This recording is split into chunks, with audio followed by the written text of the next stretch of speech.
Маниладагы тез татым ресторандары ыргыткан таштандыдан Ренато Кондей чала мүлжүнү ыргытылган эттерди издеп чогултууда. Ал ишсиз калгандан бери пак чогултуучу болуп иштейт.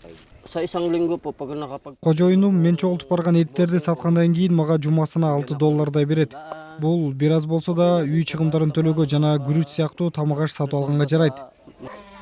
Ренато сыяктуу миллиондогон филиппиндиктер жакырчылыкта жашайт. Бул Маниладагы эң жакыр аймакта жашаган элдин азыктанган тамагы.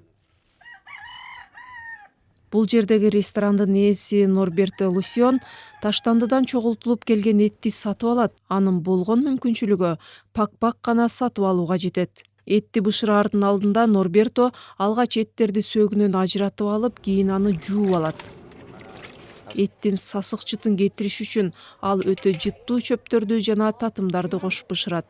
Ал эми кайрымдуулук уюмдары жергиликтүү өкмөт менен бирге элге таза тамак аш таратышып, таштанды эттер менен азыктануу кооптуу экенин түшүндүрүүдө.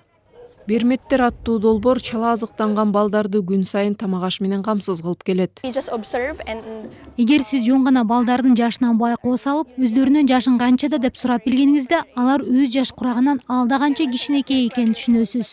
Айрымдар 12 жаштамын дейт, а чынында 8 жаштагы баладай көрүнөт. Тамак аш жакшы жебегендиктен бойлору өспөй калган. Бирок Робертонун туруктуу кардарлары үчүн туура тамактануу алардын эң акыркы көйгөйү.